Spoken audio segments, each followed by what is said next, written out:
नमस्कार। आज हम सबके बीच डॉक्टर तरुणा माथुर, एक ऐसी व्यक्तित्व, एक ऐसी शिक्षिका जिनके मन में बहुत सारे भाव उमड़ते हैं। विविध भावों को रखे हुए होलिकोत्सव जैसे कार्यक्रम में उन्होंने अपनी प्रस्तुति देकर हम सभी लोगों को धन्य किया था। आज सौभाग्य है उनके साथ सीधी बात करने का, उनकी अपनी बात डॉक्टर सत्या के साथ। मुझे विश्वास है कि आप सभी लोग उनकी बातों को सुनेंगे और ढेर सारा स्नेह और कमेंट देकर हमें अवगत कराएंगे कि आपके मन पर उनका क्या प्रभाव पड़ा है। आइए स्वागत करते हैं, सीधी बात करते हैं डॉक्टर तरुणा माथुर जी से। ये मिले डॉक्टर साहब से। डॉक्टर साहब का इंतजार था, जैसा कि अभी मैंने परिचय में बोला है। विविध कलाओं और विविध टैलेंट्स को रखने वाली आदरणीय डॉक्टर तरुणा माथुर जी, थोड़ा सा अपने बारे में परिचय दें जिससे दर्शकों को कुछ पता चले, उसके बाद हम लोग बातचीत आगे बढ़ाएंगे। जी, नमस्कार सर। सबसे पहले तो आपका बहुत-बहुत शुक्रिया सत्य प्रकाश जी। आप एक साइंटिस्ट होकर और इतना आपने सुंदर काम साहित्य, कला, संस्कृति के लिए जो किया है और पिछले दिनों जो हमने काव्य गंगा पे आपके ज्ञान की गंगा का भी हमने बहाव देखा और साथ में बहुत सारे कलाकारों को, बहुत सारे कवियों को, बहुत सारे साहित्यकारों को लेकर आप आए और हमारे दर्शकगण को बहुत सुंदर आपने एक माहौल दिया।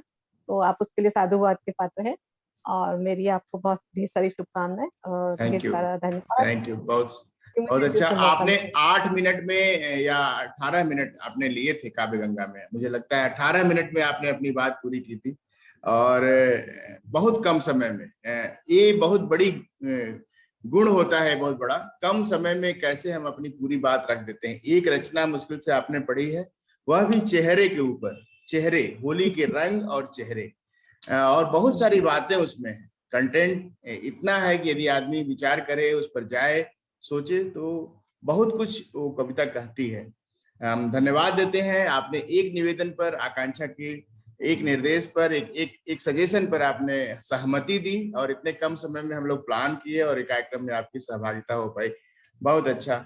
अच्छा, दर्शकों को थोड़ा हम बताना चाहेंगे, ये केंद्रीय विद्यालय में शिक्षिका हैं और बहुत अच्छी पेंटिंग बनाती हैं। जो हम लोग पेंटिंग देख रहे हैं पीछे, वो सब आदरणीय की बनाई हुई है। कुछ बताएं उसके बारे में, थोड़ा सा उसके बारे में बताएं। जी, मैं केंद्रीय विद्यालय वडोदरा में अभी पोस्टेड हूँ। 98 से केंद्रीय विद्यालय संगठन में मैं कार्यरत हूँ और जयपुर से बिलॉन्ग करती हूँ वैसे। पेंटिंग तो मेरा जैसे सब्जेक्ट तो है ही, प्रोफेशन है ही, लेकिन रंगों से अजीब सा एक जुड़ाव महसूस करती हूँ और शायद हर कोई करता है क्योंकि रंग जीवन के एक बहुत आपको बहुत खुशी महसूस कराते हैं रंग और डिफरेंट डिफरेंट रंग हमें डिफरेंट डिफरेंट हमारी संवेदनाओं को प्रकट करते हैं। क्या वो तो रचना क्या वो, क्या वो रचना पेंटिंग का क्या वो रचना है जी आपके आसपास? वो रचना है जो आपने वो पढ़ा था, 4 लाइन उसकी सुनाएंगे? चेहरे वाला हाँ, मैं होली मैं के। अपनी बात और भी दूसरे तरीके से बताती हूँ। हाँ, पहले तो आपने जो मेरी पेंटिंग्स की बात की तो उसी में मैं बताऊंगी कि माँ वसुधा को हम सबसे पहले प्रणाम करना चाहेंगे। तो एक छोटी सी पेंटिंग मेरी थी माँ क्या वसुधा बात। के लिए। बहुत सुंदर, बहुत सुंदर, ये बहुत हमारी सुंदर। मातृभूमि है और आप देखेंगे कि पूरे रंग पूरी इसके जो प्रकृति, पूरी प्रकृति है, जी पूरी पूरी प्रकृति। प्रकृति है और माँ भारती दिव्य, भी हैं ये और ये माँ वसुधा भी है हमारी। तो दिव्य, सबसे पहले दिव्य। इन्हें नमन करते हैं। स्त्री के रूप में धरा के ऊपर जितनी चिंतन आप कर सकती हैं, सारी चीजें इसमें हैं। वृक्ष हैं और इनके गजब का सौंदर्यीकरण, प्रस्तुतिकरण है। बहुत सुंदर, बहुत सुंदर भाव है, बहुत सुंदर। Thank you so much sir. और अब मैं शुरुआत तो मेरी क्योंकि मैं बहुत पॉजिटिव चीज सोचती हूँ तो एक अपनी कविता आपको सुनाना चाहूंगी। स्वागत, स्वागत। गर हौसला हो बुलंद, गर हौसला हो बुलंद तो तकदीर खुद संवर जाएगी। गर हौसला हो बुलंद तो तकदीर खुद संवर जाएगी। बंजर धरती से भी हरी भरी फसल लहराएगी। ओके। बंजर धरती से भी हरी भरी फसल लहराएगी। तकदीर का रोना रोकर जो बैठ गया हिम्मत हार कर। दरअसल हम बहुत सारे लोगों से सुनते रहते हैं ये तो भाग्य में था, ऐसे था वैसे था। तो मैं सोचती हूँ तकदीर का रोना रोकर जो बैठ गया हिम्मत हार कर वह कैसे जीवन नैया को ले जाएगा भवसागर पार। बहुत वो सुंदर। कैसे जीवन नैया को ले जाएगा भवसागर पार। इतिहास गवाह है, इतिहास इतिहास गवाह। इतिहास गवाह है जिन्होंने हौसले से उड़ान है भरी। इतिहास गवाह है जिन्होंने हौसले से उड़ान है भरी भरी। तकदीर ने उनकी राह भी खुद है चुनी। खुद ही आसान तकदीर कर, ने बहुत सुंदर, बहुत सुंदर, बहुत उनकी सुंदर। राह भी खुद है चुनी। चाहे प्रेमी माझी हो, आपने सुना था उनके बारे में, चाहे प्रेमी माझी हो निज प्रेम खोद पहाड़ राह है बनाई। बिल्कुल अपने उस प्रेम के लिए उन्होंने तो पहाड़ ही खुद डाला। बिल्कुल बिल्कुल बिल्कुल। चाहे प्रेमी माझी हो निज प्रेम खोद पहाड़ राह है बनाई। खुद तकदीर ने भी उसको सिर है नवाई। खुद तकदीर ने भी उसको सिर है नवाई।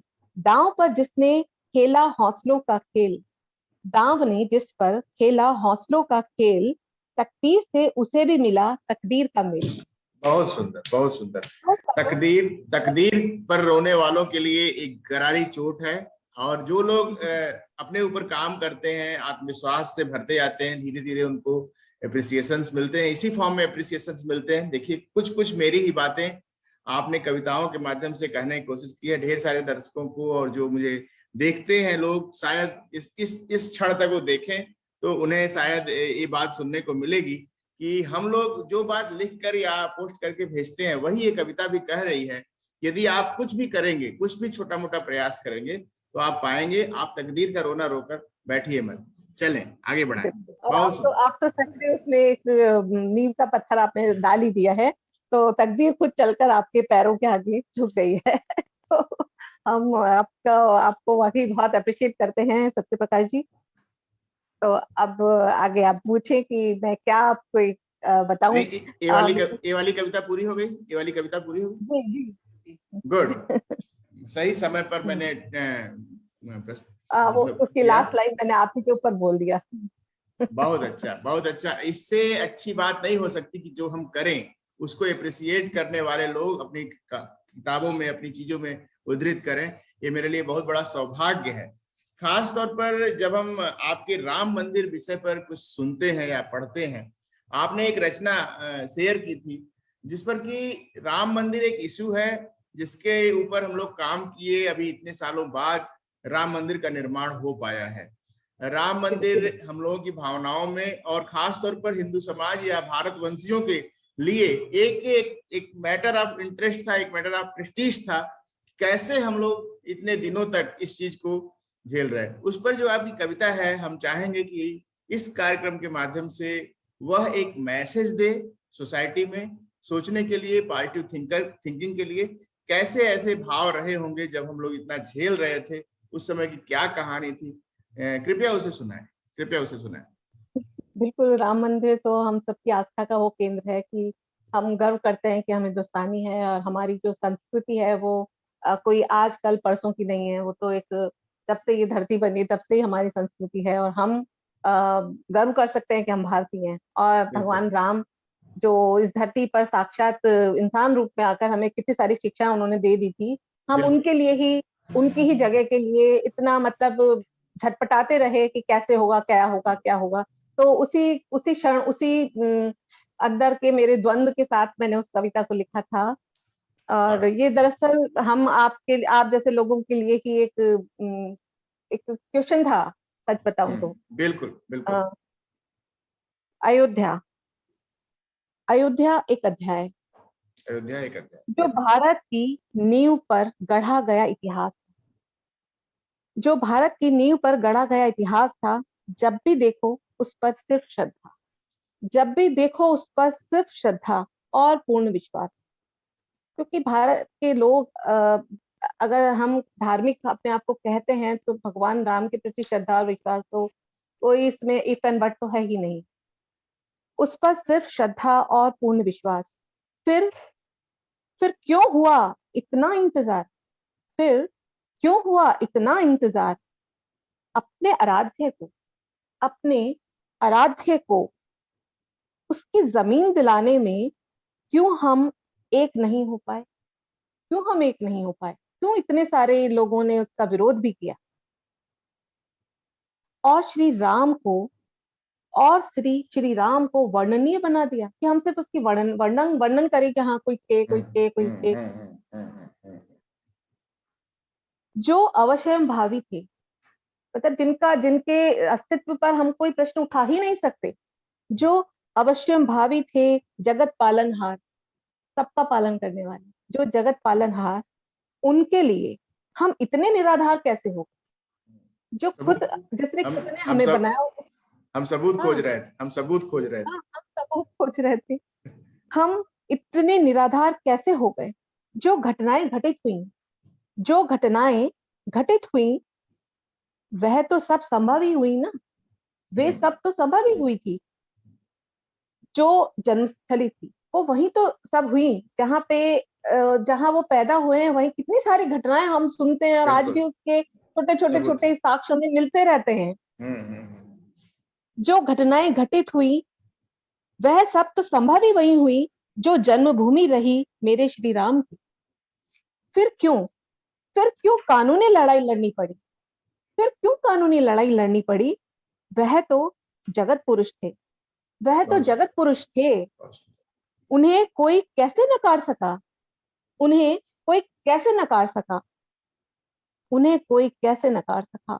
उनकी हर कथा जब देखो, उनकी हर कथा जब देखो दृश्य पटल पर दृष्टिगोचर होती है। ऐसा लगता है अभी भगवान राम अभी हो यहाँ है, गया। ऐसे अभी गए, अभी वो जंगल, अभी सीता मैया के साथ वो थे। मतलब हम्म, सब कुछ हमारे सामने ऐसे घटित होता है कि हमारे गांवों, हमारे पगडंडियों पे निकलते हुए उनका वो जंगल का रास्ता था, वो बिल्कुल। वहीं बैठे होंगे, वो वहीं उस समुद्र की नीर नीर पर बैठे होंगे, यमुना के तीर पर गए होंगे, वो केवट ने उनको वहां तक पहुंचाया होगा। हमें ऐसा लगता है सब कुछ हमारे सामने आंखों के हुआ है।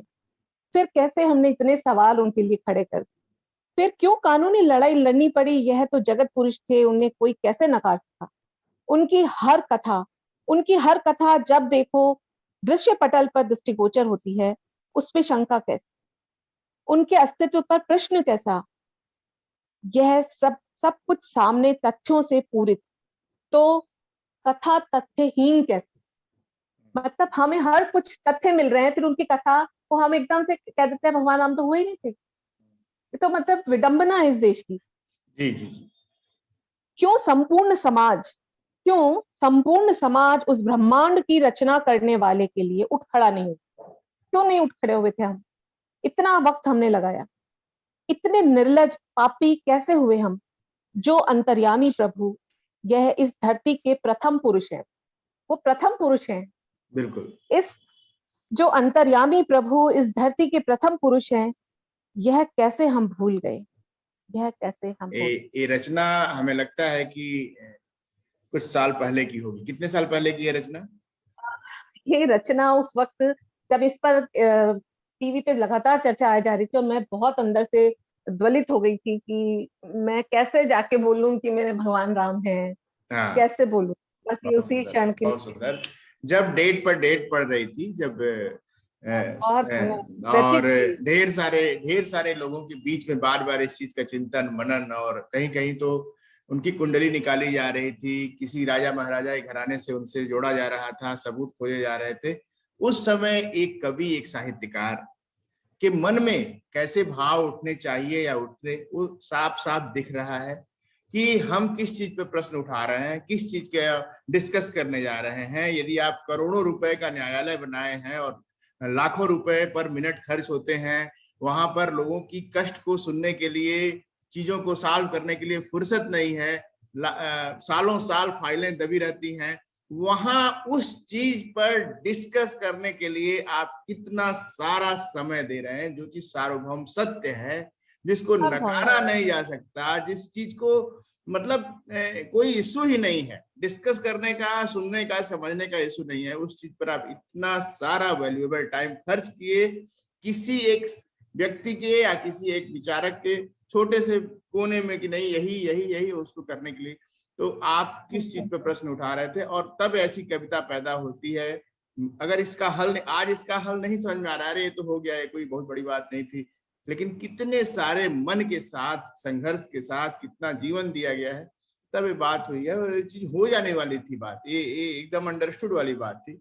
जिस रामचरितमानस से उपजी हुई व्यवस्था से, जिससे चरित्र का निर्माण होता है, जिससे पूरा भारतवर्ष प्रभावित है, सोचते हैं, बल्कि विश्व पटल पर राम के चरित्र को स्वीकार करने और उसको उसी चरित्र पर फॉलो करके लोगों का जीवन अच्छा बीतता है, वैसे व्यक्तित्व के लिए क्वेश्चन बनाना और उस चीज पर संघर्ष करना एक बहुत दुखद है। बहुत ही सार्थक कविता है। हम लोग आओ अपने राम गढ़े हैं हम विषय पर एक कार्यशाला रखने जा रहे हैं बहुत जल्द, और उसमें आपकी रचनाओं को जरूर सुनेंगे। और खास तौर पर मेरा जो ये कार्यक्रम है, इससे हम चरित्र निर्माण, व्यक्तित्व विकास, शिक्षा अभियान, इन चीजों को लेकर चल रहे हैं। निश्चित रूप से ऐसी रचनाएं जब उसमें आएंगी तो बाकी लोगों को आइडियाज डेवलप होंगे कि हाँ, अब ऐसी रचनाएं इस पटल पर पढ़ा जाए जिससे कि लोग इसको सुने और उसको अनुसरण करें। केवल सुनने के लिए नहीं बल्कि फॉलो करने के लिए ये चीजें डेवलप हो रही हैं। बहुत अच्छा, बहुत सुंदर, बहुत सुंदर। शिक्षा नीति में परिवर्तन हुए हैं। ऑनलाइन एजुकेशन के माध्यम से पूरे वर्ष बच्चों को सिखाया गया है। संसाधनों की लिमिटेशंस, रोने वाला भारत, जो भारत पिछले 70 सालों से संसाधनों के अभाव में लंगड़ा कर चल रहा था, वह एकाएक ऑनलाइन एजुकेशन के माध्यम से ट्रेंड और इक्विप्ड हुआ, या कहें इक्विप्ड माना गया, और बहुत कुछ नॉलेज ट्रांसफर हुआ है। उस परिस्थिति में ऑनलाइन एजुकेशन एक सपोर्ट सिस्टम बन के निकला है। और जहां बच्चे खाना के लालच में स्कूल आते थे, ओनली खाना के लालच में, वैसे विद्यालयों में भी ऑनलाइन एजुकेशन के कंटेंट दिए गए, शिक्षकों द्वारा प्रोवाइड किए गए, गार्जियंस पेरेंट्स के मोबाइल पर गए। वो बहुत बड़ी बात है कि वो पढ़ नहीं पाए। जहाँ का ये इतना गैप है कि वो खाना खाने के लिए केवल स्कूल आते थे, वहां पढ़ने का कोई चार्म नहीं था, वहां भी वो कंटेंट दिया गया। ये बहुत बड़ी बात है। ये सोच ही डेवलप होना कि नहीं, आपको ऑनलाइन से भी पढ़ना है तो पढ़ना है, ये बहुत बड़ी बात है। इसमें आप सभी लोगों का रोल, कोरोना वॉरियर्स के बाद आप ही लोग का रोल था, शिक्षकों का रोल था। ये बहुत बड़ी चीज है। मैं साथ धन्यवाद देता हूं आपको। बहुत बहुत कुछ बताइए शिक्षा नीति के बारे में और इन चीजों के बारे में जो आप ये बिल्कुल आपने सही कहा कि इस टाइम कोरोना के इस हमारे महामारी काल में शिक्षा को बच्चों तक पहुंचाना, घर घर पहुंचाना, ये एक बहुत बड़ा चैलेंज था। जितना ये चैलेंज सरकार के लिए था, उतना ही ये अभिभावकों के लिए भी था, और शिक्षकों ने जिस तरीके से, ये चैलेंज उनके लिए भी था। क्योंकि आप जानते हैं कि हर शिक्षा हम जब देते हैं तो हमारे लिए ब्लैक बोर्ड बेस्ट ऑप्शन होता है किसी भी शिक्षा को देने के लिए। बच्चा सामने होता है, हम सामने होते हैं, ब्लैक बोर्ड होता है, और वहां पे हम बहुत सारी चीजों को एक टीचिंग एड की तरह, टूल की तरह यूज करके उनको हम शिक्षा देते आए हैं, और वो एक बहुत अच्छा तरीका है, नो डाउट। तो एक टीचर के लिए ये एक चैलेंज था कि वो घर बैठे हुए उन सारे बच्चों को, अगर एक क्लास में, आप जानते हैं हमारे यहाँ 60 70 बच्चों का भी एक पूरा स्टाफ है, तो उस बीच में एक टीचर, उसका एक मोबाइल, और उसमें बहुत सारे बच्चों को लेकर पढ़ाना, ये सच में बहुत बड़ा चैलेंज था। ये उतना ही बड़ा चैलेंज अभिभावक के लिए भी था, एक बच्चे के लिए भी था। ये एक वाकई एक पूरे टाइम में ये एक चैलेंज था, जिसको हमारे शिक्षा देने वाले इन शिक्षार्थियों ने और लेने वाले बच्चों ने और सरकार की मदद से की बहुत जगह पे, क्योंकि सरकारी स्कूलों के जो टीचर नहीं पहुंच पा रहे थे, तो वहां पे किस तरीके से हमने बच्चों के बीच में, किस तरह से वहां व्यवस्था पैदा की गई और उन बच्चों को पढ़ाया गया। तो ये सच में बहुत हम इस चीज में अपने आप को सफल ही मानेंगे, क्योंकि अभी 1 साल पूरा निकल चुका है उसके लिए, और हमने बच्चों को, यदि हम रुक गए होते तो शायद बहुत बड़ा नुकसान होता। अब हम लोग इसको सेकंड लाइन हथियार इक्विप्ड बनाकर रख लिए कि नहीं, हो सकता है, और एक कंटिन्यूअस प्रोसेस में भी रहेगा। जो हम उससे नहीं कर पाएंगे वह हम इससे नॉलेज ट्रांसफर करेंगे, वो यह एक सपोर्ट सिस्टम रहेगा। जैसे वनडे चल रहा है, लेकिन 2020 भी चल रहा है, वैसे ही ये भी रहेगा। राइट, सही कहा आपने। और इसी बीच गवर्नमेंट ने टीचर्स को भी इसके लिए अपने आप को और अपडेट करने के लिए बहुत सारे प्रोग्राम्स चलाए। तो जैसे निष्ठा है, दिशा है, ऐसे करके बहुत सारे प्रोग्राम्स तो उन्होंने हमारे लिए किया। हम लोगों ने भी बीच बीच में साथ साथ उसकी पढ़ाई की, एग्जाम दिए, वो भी सब ऐसे ही दिए जब ऑनलाइन ही।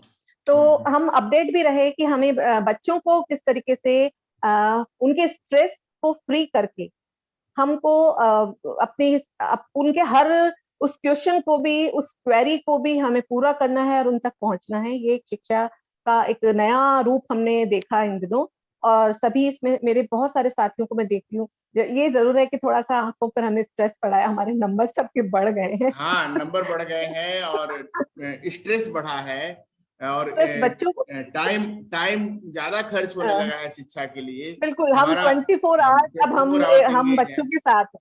या हम बिल्कुल। पूरी तरह से, पहले स्कूल से हम आ Yes. जाते थे तो 6-10 घंटे जो भी हमारा टाइम पीरियड होता था, उसके बाद हम फ्री होते थे और फैमिली को दे पाते थे। अभी क्या हो रहा है ना, जो ये टाइम पीरियड चल रहा है, इसमें आपने देखा कि एक टीचर कितना, मतलब सच में हम भी एक वॉरियर की तरह से काम कर रहे थे इधर घर के अंदर। अगर बच्चों को, घर के फैमिली को भी हमें देखना था, ब्रेकफास्ट भी बिल्कुल। बनाना, इधर बच्चों के बिल्कुल। ऑनलाइन क्लास का टाइम हो गया है, बिल्कुल। तो हमने बिल्कुल। तुरंत वहां पे उसे ज्वाइन भी किया है, और साथ साथ बच्चों को हम बताते भी जा रहे हैं कि बेटा ये इस तरह से। और साथ में क्योंकि हम जब यहाँ ऐसे पढ़ाते हैं तो हमें अब जो टीचिंग टूल यूज करने हैं वो घर में बना के यूज करने थे, तो हम घर पे बच्चों को उस तरीके से बना बना के बच्चों को बता रहे हैं कि ये सब्जेक्ट में ये है, ये नया टॉपिक है, इसको इस तरह से लो, आप इस तरह से करो।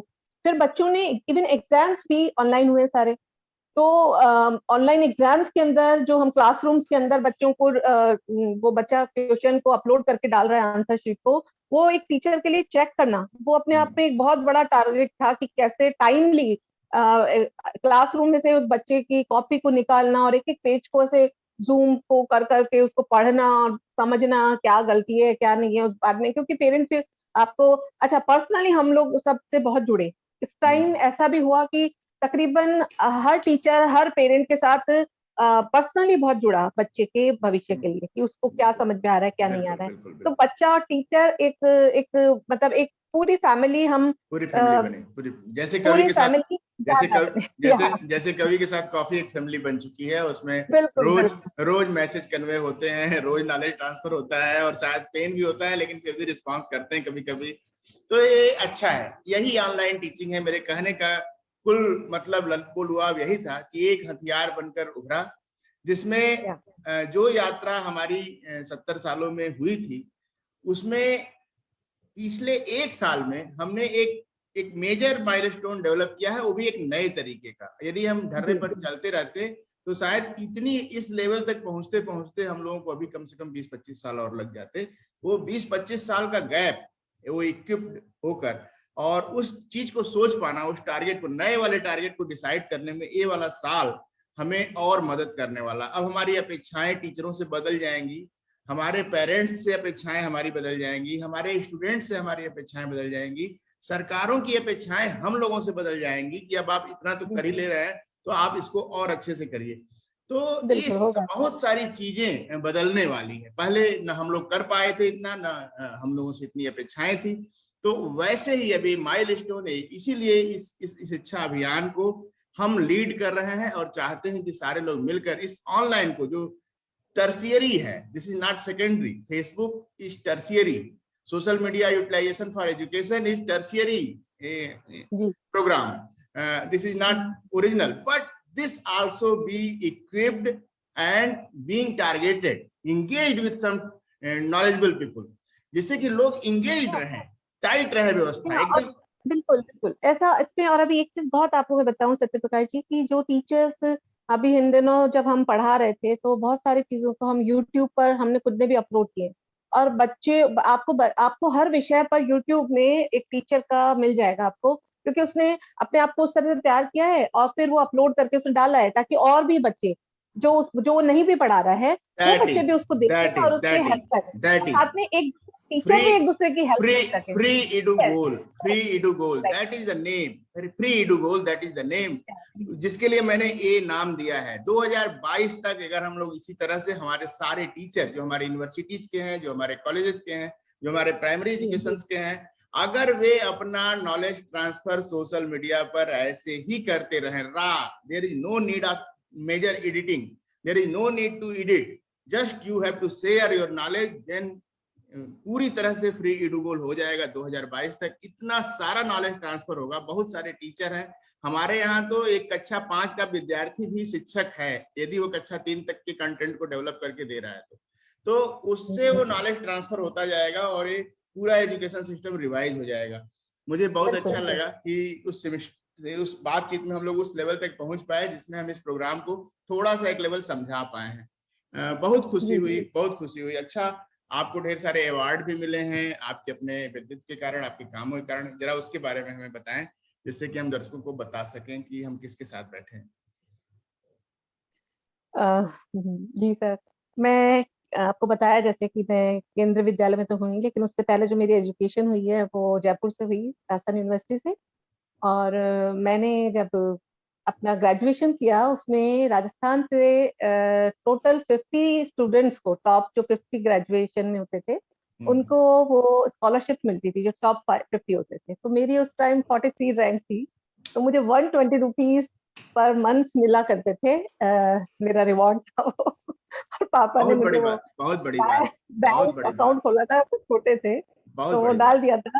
बहुत अच्छा मुझे लगा था कि ऐसा भी है। फिर जब मैंने अपनी पीएचडी एमए किया, एमए में मैंने फिर राजस्थान में गोल्ड मेडल लिया, राजस्थान यूनिवर्सिटी से। और अपनी पीएचडी के दौरान जो भी, तो वो एक एक हेल्प होती है कि आपको मतलब आपकी अच्छा लगता है कि आपकी पीएचडी आप, किस में है? आपकी पीएचडी किस में है? जी, मेरी है, मतलब मैंने करी थी भारतीय, हमारे जो 1940 से 1990 तक के जो कलाकार थे उनके अच्छा, ऊपर पाश्चात्य कला आंदोलन जो हुए थे उनका प्रभाव क्या था या अच्छा। नहीं था, या देशज कुछ कलाकार हमारे निकल के आए थे जिन पर ये हमारी हमारी आपकी मिट्टी की महक का असर ज्यादा था, ऐसे तो ऐसा हमारा मेरा इ- पूरा टॉपिक। इस थीसिस पर क्या निकल के आया? कुछ ऑब्जर्वेशन, कुछ अगर आप रिवील कर पाए। जरूर। बिल्कुल बिल्कुल। जो मेरा टॉपिक था भारतीय कला पर पाश्चात्य आधुनिक कला आंदोलनों का प्रभाव 1940 से 1990, ये एक विश्लेषणात्मक अध्ययन था जिसमें मैंने देखा था कि जो हमारे कलाकारों में तीन गढ़ हमने देखे। एक जो पूरी तरह से पाश्चात्य कला आंदोलनों के प्रभाव में काम किया जिन्होंने, एक वो थे जिनके ऊपर थोड़ा थोड़ा वो अपनी मिट्टी को भी रखना चाहते थे लेकिन प्रभाव काफी था। और अच्छा, एक वो कलाकार थे जो सिर्फ हमारी देशज संस्कृति से जुड़े रहे और उसी पे उन्होंने काम किया, यामिनी रॉय, अमृता शेरगिल। जो हमारा पैक ग्रुप था, बॉम्बे यार्ड ग्रुप का, वो टाइम पीरियड एक्चुअली में मैंने 1940 से 1990 का वही लिया था, जिसमें अच्छा। मकबूल फिदा हुसैन थे, सूजा थे, रजा थे। और इनके काम की शैली, और फिर बाद के जो कलाकार थे हमारे रामकिंकर बैस थे, मूर्तिकार भी थे और चित्रकार भी थे, उनके ऊपर क्या क्या प्रभाव थे, हमने उस सबको पढ़ने की मैंने कोशिश की थी। और ये जाना था कि हाँ हमारे उसमें असर आया था। असर का वजह ये भी थी कि क्योंकि इसको मेरे को अपने लेने से पहले पूरा मेरे को थोड़ा हिस्ट्री में जाना पड़ा था, क्योंकि हम्म। कोई भी चीज का जो असर होता है वो उसके पीछे बहुत सारे कारण होते हैं, कोई एक या बहुत दो सारे नहीं कारण। होते हैं। बिल्कुल। तो जब अंग्रेज आए उससे पहले भी बहुत सारे हमारे देश में तो तरह तरह के आक्रमण हुए, और हम क्योंकि इतने मतलब आत्मसात करने वाले लोगों में से हैं हिंदुस्तानी, कि स्वीकार कर। सबको उन्होंने अपने अंदर आत्मसात किया था बहुत खुले मन से, तो हमारे ऊपर उसका असर आना स्वाभाविक था। तो वो हम्म। असर उसके उसकी ये भी देन थी। और साथ में कुछ ऐसा नहीं है कि सारे असर या सारी आक्रमण जो हुए बुरे थे, हमने उनसे कुछ नहीं सीखा, हमने उनसे सीखा भी बहुत कुछ। कुछ उनकी अच्छी संस्कृति को भी हमने सीखा, तो कुछ वो हमारी ले गए, तो मतलब बहुत कुछ था, घोलम पोल था।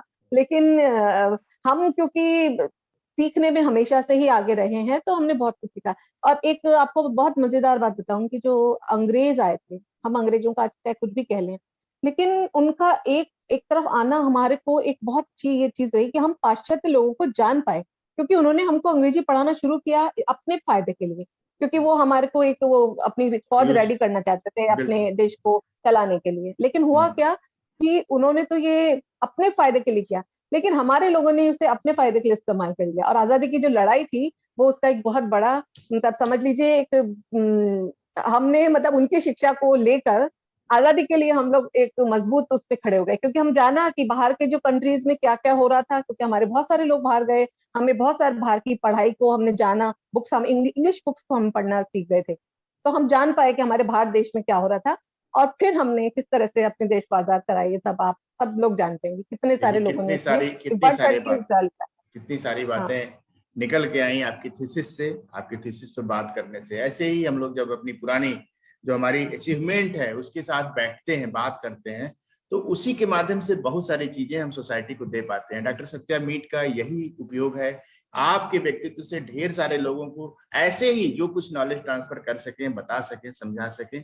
और मुझे बहुत खुशी है कि आपकी थीसिस का वह पार्ट, अच्छा तीसरा वाला जो सेगमेंट था, जो अपनी अपनी चीजों को कंटोनमेंट करके चले और अपने को लेकर चले, उनका क्या ग्रोथ था, उनके लिए क्या आपने कहा लास्ट में उनका? हाँ सर, तो जो फिर जब क्या हो रहा था कि ये सब सारी चीजें जब आप देख रहे थे, और उसी बीच एबी हेवल जो थे, उन्होंने हमारे अजंता एलोरा और इन सब की जब हमारी ये खोज शुरू हो गई थी, और हम्म, हम अपनी ही संस्कृति से दूर थे। कमाल की हम्म, बात है। हम्म, मतलब मैं आज भी मैं कहती हूँ कि कई बार बात होती है, मैं मेरा पिछला कुछ टाइम जाने का हुआ था अजंता एलोरा घूमने का। और सर मैं एलोरा की 17 गुफा में जब गई थी, तो हम्म, आप समझ लीजिए मैं हक्की बक्की सी वो खड़ी कर सिर्फ देखती रह गई, और मैं हैरान थी क्या वो लोग थे हमारे जो क्या कर गए हैं। हम्म, आप सोचिए, पूरी एक गुफा को उन्होंने ऊपर से खोद डाला, और इतना सुंदर वहां पे भव्य शिव मंदिर, और हम्म। आप नंदी बाबा क्या नहीं देखेंगे आप वहां पे। वो मतलब आप वहां जाएंगे ना, तो आप सोचेंगे कि आप मतलब इस चीज को, मतलब मैं किसी को भी हर्ट करने के लिए नहीं बात कर रही हूँ, पर एक एक छोटी सी बात है कि हम अपने देश में सिर्फ जब बाहर के लोगों की हम बात करते हैं, तो हम एक जानते हैं कि हमारा ताजमहल जो है वो वर्ल्ड के एक 8वें आश्चर्य में है। बहुत सुंदर बात है कि वो है, और वो है, उसमें कोई मैं शक की वो नहीं करती। लेकिन आज आज की स्थिति में मैं सरकार से अपील करूंगी कि एक बार फिर से हमारी उस पुरानी धरोहर को आप खोज डालिए, उन सबको विश्व पटल पे लेकर आइए, तो जानेंगे आप कि आ, एक एक ताजमहल नहीं, हमारा तो पूरा देश वर्ल्ड के हेरिटेज में ही है। कितने ढेर आश्चर्य सारी वहां पर है, आप हेरिटेज, ढेर सोच सारी भी नहीं हेरिटेज। सकते। आप सोच ही नहीं सकते हैं सर, मतलब क्या कर गए हैं वो लोग हमारे हमारे मतलब मैं नतमस्तक हूँ उनके आगे कि जो हमारे पूर्वज जो वहां जाके आप अजंता एलोरा का ही आप एक एक भ्रमण, अगर आपको कभी मौका लगे, या सब जो भी मेरे दर्शक हैं कुल एलोरा जाके आइए। कुल मिलाकर यही कहना हाँ, है कि एक लीड सिर्फ अजंता एलोरा वो एक इंफॉर्मेशन दे रही है, क्या एक ही बनाकर छोड़ दिया होगा? आप कैसे सोच वही सकते वही अथाह है, अथाह भंडार है हमारे यहाँ। हैं? कभी कभी आप देखेंगे एक चीज सर्च की विषय है कि एक ही बनाकर नहीं छोड़ा होगा, बनाया बहुत कुछ होगा, अभी दृष्टि में नहीं आया है। वो दृष्टि में कैसे आएगा? जब उसके ऊपर काम होगा, जब पूरे प्रोजेक्ट को उस पर फोकस किया जाएगा। काम हो रहा है, लेकिन और होना चाहिए। ये रिसर्च साइंटिस्ट इनका बहुत कहना है कि और काम होना चाहिए। केवल और एक होना चाहिए, और साथ में उसको विश्व पटल पे लाके और वापस से इसकी जो गणना है ना, जो विश्व के 8 आश्चर्य वाली जो गणना जो भी करती है हमारी मतलब विश्व की ये जो कंपनी करती है, उसको फिर से करें, तो हमारे देश में ही 8 क्या पता नहीं कितने आश्चर्य उनको दिख जाएंगे। इतना कमाल का देश है, ये मतलब बात विविधताओं से भरा हुआ, इतना ये, सुंदर, इतना ये बात आप कितनी कितनी जगह बोली हैं? अब बताइए, अभी तक कितनी जगह बोली है बात? जब भी मुझे मौका मिला मैंने बोला, लेकिन एक इस पटल पर आकर बोलने से आप तक सारी दुनिया मेरा सुन पाएगी, मुझे ये मुझे बहुत पूरा खुशी है। अब विश्वास है, आप क्योंकि अब इसको आप हमेशा बोला करिए। आप इसको हमेशा जी बोला जी करिए। एक ही बात बार बार जब बोली जाती है ना, तो वो जन की बात हो जाती है। इसलिए कभी भी पीछे नहीं हटना चाहिए। एक बात जरूर नारा बनाना चाहिए अपने जीवन का, मेरा यही लीड है। जैसे डॉक्टर सत्या होपटक का यही लीड है कि हमें फेसबुक को रियल बुक बनाना है। हमें क्या करना है? फेसबुक को रियल बुक और बनाना है। ठीक है सर, और डॉक्टर तरुणा का आपके साथ मिलके इस रियल बुक के अंदर अपनी इस बात को बहुत जोर तरीके से जोर लगाना है कि मेरी आवाज सरकार तक पहुंचे, और वो मेरे देश की उस संस्कृति को लाकर देश के विभिन्न हिस्सों में, विश्व के विभिन्न हिस्सों पे लाके फिर से 8वें आश्चर्य तक में हमारी कई सारे और गुड, गुड। मॉन्यूमेंट्स आए, और हमारे इतने मंदिर, बाप रे, आप साउथ चले जाइए आप, अरे वाह! मतलब मैं तो खैर देख ही नहीं पाई हूँ, मेरे इतने इस जन्म में तो शायद मैं देख ही नहीं पाऊंगी जो हमारे पूर्वज कर गए हैं, इतना कमाल की उनकी आप, अब हम मतलब लोग वहाँ एक चीज मैं आपको बताऊं, आप तो आप साइंस से हैं, हमारा बिल्कुल कोई भी आप हमारा जो पुराने हमारे मंदिर या कोई भी हमारा स्कल्पचर का, या कोई भी आप हमारा वास्तु का वो देख लीजिए, इतना साइंटिफिक है कि हम आप तो उसके उस पहुंच तक पहुंच ही नहीं सकते हैं। सच बात तो ये है, वो इतने बिल्कुल सही साइंटिफिक बात है। तरीके से बिल्कुल बनाई हुई बिल्कुल चीजें हैं। साइंटिफिक है।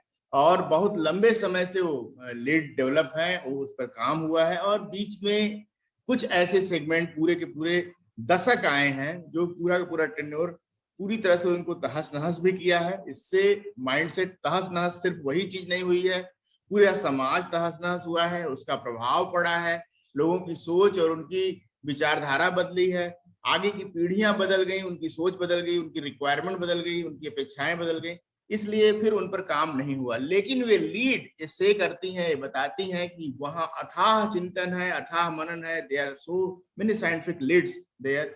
आप उन पर काम कर सकते हैं, उनको रिवाइव कर सकते हैं, उनको रीजनरेट कर सकते हैं, कुछ और भी अच्छा बना सकते हैं, उससे उस दिशा में बिल्कुल चलते हैं। सर। मैं एक, जैसे मेरा पीएचडी का स्कोर तो यही था कि भाई इतना से पार्ट पे, हाँ मैं अपना वो लास्ट बताना रह गया मेरा, तो थर्ड यही था कि जब इसकी खोज जब हो रही थी तो हमारे बहुत से कलाकार उससे प्रभावित हो रहे थे। अवनींद्रनाथ टैगोर, रविन्द्रनाथ टैगोर, वो जो पूरा बंगाल ग्रुप था उससे हम्म, प्रभावित हो रहा था। और वहां इतने सारे कलाकार निकले कि वो हमारी देशज परंपराओं को अपनी कलाकृतियों में लाना उन्होंने शुरू किया। हमारी जो प्रतीकों से जुड़ी हुई जो छोटे छोटे प्रतीक हुआ करते थे उनको उन्होंने अपनी पेंटिंग्स में स्थान दिया, लोगों तक पहुंचाया कि ये भी एक तरीका है देखने का। तो उसके बाद हम अपनी उस, सोचिए आपकी अजंता की जो वो पेंटिंग्स थी उसको रिस्टोर करने का काम शुरू हुआ। जी। तो वो एक बहुत अच्छी बात थी। और आज भी हमारी बहुत सारी ऐसी चीजें अभी छुपी हुई पड़ी है, उनको रिस्टोर करने की भी जरूरत है, उनको केयर करने की जरूरत है। तो हमारे लिए, जैसे अभी जो मैं शिक्षा नीति पे जब हम बात कर रहे थे, तो हमारी जो नई शिक्षा नीति है, मैं इसके लिए बहुत बहुत धन्यवाद दूंगी हमारी सरकार को कि उन्होंने ये सोचा इस तरीके से। और 1968 फिर 86 के बाद कोई चर्चा नहीं हुई थी, और अभी जो चर्चा हुई उसके बाद एक नई शिक्षा नीति को अभी शायद जुलाई में 2020 के अंदर सबके सामने लाया गया है। और इसमें अच्छी बात यह है कि कला को लेकर हम्म, इसमें काम हम्म, हुआ है, मतलब कला को साथ में लाकर इसमें आगे बढ़ाने की कोशिश की जा रही है। तो ये एक एक नया आयाम खुला है कलाकारों के लिए भी। और हमारे इस तरीके के जो प्रोजेक्ट्स थे उन हम्म, पर ये कलाकार अपना रिसर्च कर सकते हैं। हम्म। और जो अभी हम दोनों बात यहाँ पे बैठ के कर रहे हैं, इस बात को हम सच में ही इम्प्लीमेंट कर सकते, सच इम्प्लीमेंट में कर सकते। इम्प्लीमेंट कर सकते हैं। तो ये एक बहुत अच्छा प्रयास है, अगर ये सही तरीके से इम्प्लीमेंट हो जाए तो मैं पूरी आशा के शिक्षा साथ नीति हूँ कि में नई शिक्षा बहुत नीति। सारी चीजें डेवलप हुई हैं, और जी जी। बहुत सारे मंचों पर इस इसके बात की चर्चा भी हुई है क्या क्या चेंज हुआ है। लेकिन एक चीज जो कला के लिए हुई है कि हम कुछ इस पर कर सकते हैं, इसको डॉक्टर तरुणा माथुर ने बहुत अच्छे से समझाने की कोशिश की है। इस पर एक अलग डिबेट फिर हम लोग रखेंगे, खास तौर पर शिक्षा नीति से डॉक्टर साहब के साथ, और उस पर और डिस्कस करेंगे, उसको वर्कआउट करके लाएंगे और आप सभी के लिए बताएंगे कि शिक्षा नीति को बदलने से या उस पर और अच्छे से काम करने से क्या क्या लाभ मिलने वाला है हमें। अभी हम जी लोग जी आपके लेखन पर आते हैं, आपने जो लिखा है समाज को देने के लिए, उस पर हम जी बात जी। करें। आपने किस विधा में क्या चीज लिखा है, जरा सा उसको बताएं। अ, वैसे मैं बेसिक तो काम कलाकारी में ही करती हूँ, और मैंने जो कुछ कुछ कविताओं के साथ साथ मैं अपनी पेंटिंग्स को जोड़ती हूँ। अभी जी। एक ये जरूर है कि मैं अभी कुछ टाइम से अनुरागियम एक संस्था से जुड़ी, जो कि कला संस्कृति और साहित्य के क्षेत्र में ही बहुत अच्छा काम कर रही है। और वो अभी अभी वो अपनी बाल्य अवस्था में है, लेकिन फिर भी काफी सुंदर कार्य किया है। और उसी में ही अनुराग्यम में क्या कोई पद भी लिया है आपने अभी? पद भी है हाँ कोई? जी, मैं भी वहाँ पे मुख्य संपादिका हूँ। और वैसे वहाँ मैंने एक कला विश्व, मतलब हमने एक इंटरनेशनल बच्चों के लिए एक आर्ट कंपटीशन करा था जो काफी सक्सेसफुल रहा। और कोरोना टाइम पीरियड में ही हमने किया था उसको, तो बहुत बहुत सफल अच्छा। रहा है वो हमारी वो भी संस्था। परिवार, अपना परिवार है, सचिन तो चतुर्वेदी जी जी शायद उसको जी। लीड कर रहे हैं, और जी आकांक्षा जी। ने हमें बताया था। आकांक्षा जी का बड़ी निर्देशन, खुशी बिल्कुल। है, बहुत खुशी है। और ऐसे ही आकांक्षा जी नए जी। चीजों को हम लोग लेकर आगे चल रहे हैं, और नए नए आइडियाज को अलग अलग माध्यम से करने की कोशिश कर रहे हैं। मुझे बहुत खुशी है। अभी जी जी, आकांक्षा जी के साथ ही ये विरासत जो आपने मुझसे कहा था, ये दैट बहुत इज ही दैट सुंदर काम हुआ विरासत। था इस पे। इसमें मुख्य संपादिका तो आकांक्षा जी, मैं उनके साथ थी। और उन्होंने इसमें जो लिखा है हमारी, इसमें मैंने इसी इसी में लोक कलाओं के बारे में ही अपनी एक रचना, मतलब पूरा अ, अ, अपना एक आर्टिकल भी इसमें दिया था। वाह, तो ऐसे में भारतीय लोग फोक बहुत आर्ट पे सुंदर। मुझे बहुत पसंद है काम करना। फोक में मेरे को बहुत मजा आता है तो देश के लिए। ये और पत्रिका, बाद में ये पत्रिका अब चलती है, हर मासिक निकलती है या एनुअल है या क्या है? नहीं, ये भी तो 3 मंथ्स के अंदर ऐसा, थ्री ये तो मंथ पिछली तो दो, हाँ उसमें अच्छा, चली थी, हर महीने का था। दिसंबर का निकला, फिर ये जनवरी का निकला। इसमें हमने आप जानते होंगे ऋषि चतुर्वेदी जी के ऊपर बिल्कुल इसका बिल्कुल। डाला था, बहुत ही बढ़िया ये भी। आप लोग जी। जन्मदिन मनाने गई थी आगरा भी, मुझे पता है। मैं नहीं गई आप थी, आकांक्षा गई थी। आकांक्षा जी और गई अभी थी। आकांक्षा इसको पूरी तरह से लीड कर रही हैं, और अनुराग्यम अब दूसरा अपना एक नया प्रोजेक्ट लेकर आ रहा है। तो कला अच्छा, यात्रा को, वो कला से संबंधित चीजों को लेकर आ रहा है। तो ऐसे अच्छा। ये अपनी आकांक्षा बहुत सुंदर काम करती है। आकांक्षा लिखती भी बहुत अच्छा है, और उनकी भी उर्दू पे कमाल की बहुत सुंदर, बहुत सुंदर। जादूगरी है। तो अब हम लोग राधा कृष्ण पर कुछ सुनना चाहेंगे आपसे, आप उन पर भी कुछ लिखती हैं ओके। जी तो जी, राधा, मुझे। एक सेकंड प्लीज। राधा कृष्ण पर मैंने लिखा था, राधा और कृष्ण के प्रेम में भीगा ये संसार। गुड। राधा और कृष्ण के प्रेम में भीगा ये संसार, भीगी उनकी मुरली और भीगा जीवन सार। क्या बात। भीगी उनकी मुरली और भीगा जीवन सार। कभी राधा कृष्णमय तो कभी कृष्ण राधा में। राधा कृष्ण तो हमारे अंतस में बसे हुए हैं, और वो दोनों एक एक ही रूप, एक ही रंग, एक ही में समाये हुए हैं। कभी राधा कृष्णमय, कभी कृष्ण राधामय, रचे बसे इस सृष्टि में हुए इंद्रधनुष से रंगमय। उनके अच्छा, चारों तरफ ही तो हमारे सारे रंग हैं। तो रचे बसे इस सृष्टि में हुए इंद्रधनुष से रंगमय, समझ ना पाए सब यह मधुर मधुर प्रेम लीला। क्या हम तो बात। बहुत छोटे हैं ना उनकी इस प्रेम लीला को समझने में।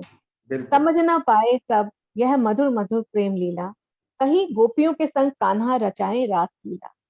कहीं गोपियों के संग रचाए कान्हा रास लीला, राधा के चितवन में कान्हा का तन मन गीला। क्या बात। राधा के चितवन में कान्हा का तन मन गीला, गोपियों के निस्वार्थ प्रेम में कान्हा हुए रंगीला। क्या बात। गोपियों के निस्वार्थ प्रेम में कान्हा हुए रंगीला। राधा राधा करते करते फिरते माखन चोर। राधा राधा करते करते फिरते माखन चोर। मैं बताऊं तो मैं ब्रज की ही कन्या हूँ क्योंकि हम्म। मेरे जो बड़े बुजुर्ग थे वो सब वहीं के थे। अच्छा, और उसके बाद आप लोग जी जी। माइग्रेट किए जयपुर, उसके बाद माइग्रेट किए जयपुर और फिर जयपुर से बड़ौदा। बहुत सुंदर, कई जगह का मिश्रण बन रहा है आपके व्यक्तित्व में, और जी बहुत खुशी जी। की बात है। बहुत सुंदर, मेरे बहुत मतलब हमारे गुरु जी भी बरसाने के हैं, और मेरे दादाजी के जो गुरु जी थे वो बरसाने ही थे। तो भी तो राधा कृष्ण और ये सब तो हमारे हमारे दादाजी कहते थे, वो राधा राधा करते थे, वो कहते थे सुंदर। राधा को जानो तो कान्हा तो अपने आप पीछे आते हैं। हाँ। वो अलग ही पूरा, आप जानेंगे ना उस एरिया में आप आइएगा तो आपको लगेगा राधे राधे, राधे मतलब, राधे, अरे राधे राधे, राधे राधे। राधे, अरे हमारा तो मतलब देश ही कमाल हो गया है। वहां पे राधा जी को ही मानते हैं, वहां पे कान्हा जी को नहीं मानते, तो कान्हा तो अपने आप मेरी राधा के पीछे आएगा। तो हम्म। क्या देश है और क्या देश वाले हम लोग। हम्म। राधा राधा करते करते फिरते माखन चोर, राधा भी चुपके से आती करे ना कोई शोर। हम्म। राधा भी चुपके से आती करे ना कोई शोर, बरसाने की राधा से कान्हा का तन मन डोला। बरसाने की राधा से कान्हा का तन मन डोला, प्रेम के आगे सुध बुध भूले और बैकुंठ भी भूला। अब क्या सोचिए बात। कहाँ रहते थे और कहाँ आ गए वो। हम्म। वैकुंठ भी भूला, मुरली की तान से लहराए नदियां पर्वत डोली। मुरली की तान से लहराए नदियां पर्वत डोली, गैया नाचे मोर भी नाचे, बाजे घर घर थाली। गैया नाचे मोर भी नाचे, बाजे घर घर थाली। ऐसा अमर प्रेम न देखा ना सुना युगों से कन्हाई। ऐसा अमर प्रेम न देखा ना सुना युगों से कन्हाई, क्या इस युग में भी अमर प्रेम की बेल है लगाई। क्या मतलब बात। हम कान्हा जी से पूछ रहे हैं क्या इस उम्र में, इस युग में भी आप कहीं तो, लेकिन आप बरसाने जाएंगे ना तो सर आपको लगेगा कि कान्हा राधा सब यही है, यही घूम रहे हैं। इतना ये अभी भी वो लोग इतने ही ये प्रेम भाव में है, डूबे ये रहते हैं। भाव है, ये और भाव है। ये मन का एक एक बहुत अच्छी भावना है कि हम अपने अध्यात्म को, अपने भगवान को अपने साथ पाते हैं, उनसे प्रेम करते हैं, उनके साथ रहते हैं। और कहीं ना कहीं हर व्यक्ति के अंदर तो भगवान है ही, बिना भगवान की कोई भी व्यक्तित्व तो नहीं है। और इस चीज को अगर सचमुच जीना है तो काशी में रहना होगा, बरसाने में रहना होगा, और मस्ती में रहना होगा, तो निश्चित रूप से वो चीजें आपको महसूस होने लगेंगी। मुझे बहुत बिल्कुल। प्रसन्नता है, और डॉक्टर सत्या होप टॉक में आकर हमको लगता है कि आपने कुछ तो खुशी महसूस की होगी। बहुत बहुत बहुत अच्छा लगा आपके साथ बातचीत करने में भी, बहुत अच्छा लगा। और हम मुझे अपने बहुत सब अच्छा लगा। याद कर पाए। एक इतना रचना मतलब एक मजा रचना आया। आपकी एक रचना आपकी अभी और मुझे सुननी है। थोड़ा सा समय है, सीधे बिना बात किए हुए हम लोग उस पर आते हैं। जी जी। मन, मौन हूं मैं, मौन हूं, अनभिज्ञ हूं नहीं। ये रचना आपकी बहुत ही प्रेरणादायक है, इसलिए समय के अभाव को होते हुए भी हम चाहेंगे कि दर्शक इसको सुनकर जाएं, जिससे कि उनको कुछ एक मैसेज हम देने में सफल हों। जरूर। अ, दरअसल जब हम एक नारी की बात करते हैं तो ये भी मेरा ही देश है कि यहाँ पे थोड़ा थोड़ा नारी के लिए हम कभी कभी उदास हो जाते हैं, क्योंकि कुछ कुछ बातें हम सुनते हैं, आप भी सुनते हैं, और थोड़े से हम दुखी भी होते हैं कि कहीं कहीं कुछ कुछ कुछ ऐसा भी है जो नहीं होना चाहिए। जी तो उसी बात को कभी कभी इच्छा कर जाती है, तो मैंने मैं सीधा सीधा बोल देती हूँ, जी मौन हूँ अनभिज्ञ नहीं, जी मौन हूँ अनभिज्ञ नहीं, मेरे मौन को कम ना, मेरे मौन को कम ना आंकना। मौन हूँ क्योंकि मैं तूफान नहीं चाहती, मौन हूँ क्योंकि मैं तूफान नहीं चाहती, जोड़ना जानती भी हूँ और चाहती भी हूँ। हर घर की स्त्री जो है वो जोड़ना भी जानती है और करती भी है। तो कभी कभी कुछ होता है जिस वजह से उसे कम नहीं आंका जाए, उसके अंदर भी एक आवाज है, उसके अंदर भी एक शोर है, उसे कभी सुनना चाहिए। जानती हूँ आवाजों में सिर्फ शोर होता है, क्योंकि बोलने से हो सकता है घर में कुछ मैं भी गड़बड़ मैं हो, मैं आवाज हो, मैं शोर हो, मैं भी लड़ाई डर हो। मैं भी डर रहा हूँ। नहीं, ऐसा कुछ नहीं सर। क्योंकि जानती हूँ आवाजों में सिर्फ ढेर सारा शोर काम होता मैं बाहर कर रहा हूँ, ढेर सारा काम मैं बाहर कर रहा हूँ, अंदर कुछ कम कर रहा हूँ, इसलिए लग रहा है मुझे भी अब डंडा पड़ेगा उधर। है। ऐसा कुछ नहीं होगा, वो जानेंगी ना, आप तो बहुत ही बढ़िया काम करते थैंक हैं। यू जानती थैंक हूँ आवाजों में सिर्फ शोर होता है, पत्थर के घर हैं, यू। पत्थर के घर हैं, जज्बातों की कोई जगह नहीं। पत्थर के घर हैं, जज्बातों की कोई जगह नहीं, वहां तुम्हारे शब्द उनके अहंकार पर प्रहार, वहां पर तुम्हारे शब्द उनके अहंकार पर प्रहार करते। और खामोशी जीत का एहसास, और खामोशी जीत का एहसास। जीत का एहसास मतलब सब कुछ ठीक होना, शांत होना। जीत का एहसास होना मतलब सब कुछ ठीक होना, शांत होना। उसी शांति की चाहत है मुझे, उसी शांति की चाहत है मुझे, क्योंकि उसी में जुड़ाव है, क्योंकि उसी में जुड़ाव है। शांति में ही सब घर चलते हैं। इस रचना को अगर मैं एक्सप्लेन करूं अभी, तो मेरे कहने का यही मतलब होगा कि दो काउंटर पार्ट हैं, और एक ज्यादा अप्रिसिएबल है, कर रहा है, एक मौन है, एक शांत है, एक जानता है। लेकिन दोनों काउंटर पार्ट एक दूसरे को समझते हुए चले कि जो मौन है उसके प्रति दूसरा ये ना समझे कि वो अनभिज्ञ है, वो जानता नहीं, वो चीजों को बता नहीं सकता। वो चाहता है कि ये चीजें सुमधुर जैसे चल रही हैं वो चले, एक लय में चले, कहीं उसमें कन्फ्लिक्ट ना हो। जितना सुंदर बिल्कुल। सोचकर बैठे हैं, साथ चले हैं, वैसे ही चलता रहे। और ऐसी चीजों को अगर ढंग से चलते रहना है तो शायद एक व्यक्तित्व उसमें ऐसा होता है, निश्चित रूप से उसमें, चाहे वो स्त्री हो जाए चाहे पुरुष हो जाए, कोई एक व्यक्तित्व ऐसा होता है जो मौन रहता है, जो मौन रहता है, अवॉइड करता है, टॉलरेट करता है, चीजों को प्रोसीड ऑन करके रखता है। और वही कविता यह नरेट कर रही है, मौन हूं अनभिज्ञ नहीं। आगे पढ़े, आगे पढ़े और सुनिए। उसी शांति की चाहत है मुझे, क्योंकि उसी में जुड़ाव है। उसके लिए तुम्हारे भीतर चाहे तूफान हो या मंथन, उसके लिए तुम्हारे भीतर चाहे तूफान हो या मंथन, अपनी अभिलाषा को शब्द ना दे, अपनी अभिलाषा को, अपनी अभिलाषा को शब्द ना देना, मौन ही रहना, अपनी मौन ही अभिलाषा को। रहना। उन्हें समझने दो, उन्हें समझने दो कि तुम अनभिज्ञ हो, हम्म, अचेतन हो। हम्म, उन्हें समझने दो तुम अनभिज्ञ हो, अचेतन हो। तुम्हारे भीतर के कोलाहल को, तुम्हारे चेतन को, तुम्हारे भीतर के कोलाहल को, तुम्हारे चेतन को शब्दों का आवरण दो, शब्दों का आवरण दो। नई परिभाषाएं गठित करो, नई परिभाषाएं गठित करो, नई कविता का सृजन करो, और उन्हें वही जानने दो कि तुम मौन हो, अनभिज्ञ। मतलब अपने अंदर जो भी कोलाहल चल रहा है उसे शब्द दे दो कविता के रूप में, बोलो मत, चुप रहो, तो सब ठीक रहेगा, जुड़ा। जैसा आदेश है मैं भी मौन रहूंगा। अब कविता जन्म आपने लेगी, एक बहुत अब कविता जन्म लेगी, बहुत अब कविता जन्म लेगी। बहुत आपके अंदर सुंदर। से तो वैसे भी बहुत कविताएं निकलती रहती हैं, सच में सुंदर। थैंक यू, बहुत अच्छा लगा। इतनी सारी चर्चा, ढेर सारा कंटेंट आज हम लोगों ने डिजिटल कंटेंट किया है, बनाया है।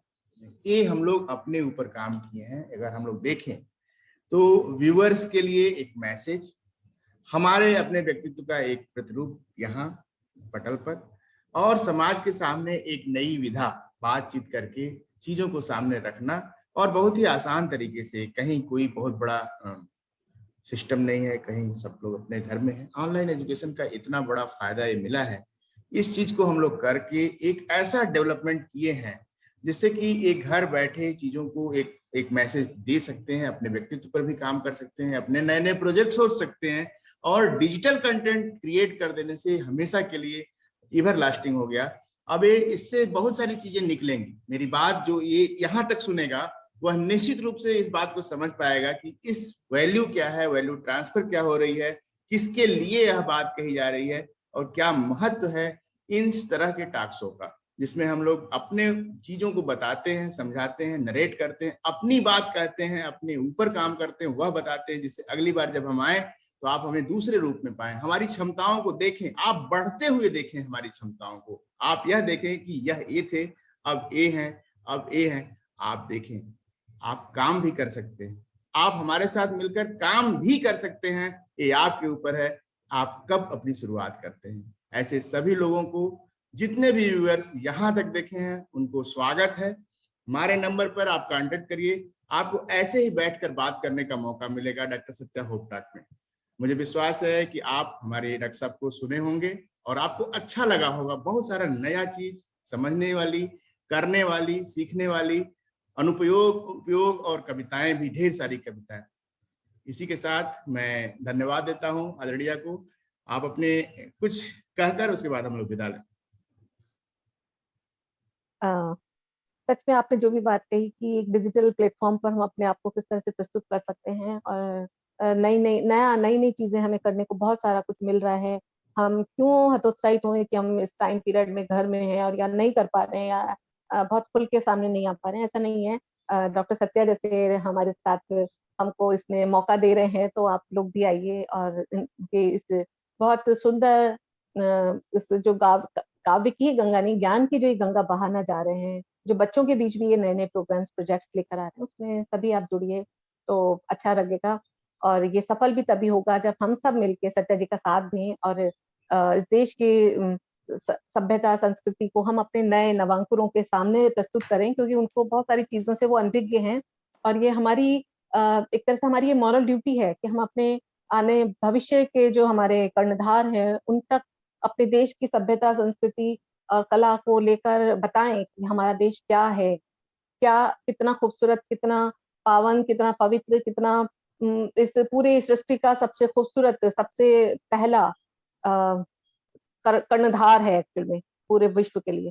तो इसको वापस से उस विश्व पटल पर लेकर आने के लिए हम सबको एक साथ देना होगा, सत्या जी जैसे कर्मवीर लोगों का। और मेरी सभी आप लोगों से प्रार्थना है कि आप सभी आएं, अपने अपने जो भी आप काम करते हैं, अगर मैं कला क्षेत्र में हूँ, शिक्षक क्षेत्र में हूँ, शिक्षा क्षेत्र में हूँ, तो जो भी काम मैं कर सकती हूँ बेटर तरीके से लाऊं। आप किसी और क्षेत्र में होंगे, आप कोई और क्षेत्र में होंगे, आए और उनका साथ दें। तो ये हमारी, क्योंकि हमारी नैतिक जिम्मेदारी है, इसमें हम सत्या जी की बात नहीं कर रहे हैं, हमें हमें करना ही है, करना चाहिए, करना ही बस हमें सत्या जी एक मदद कर रहे हैं कि हम अपने उस नैतिक जिम्मेदारी को किस तरह से उठा पाए।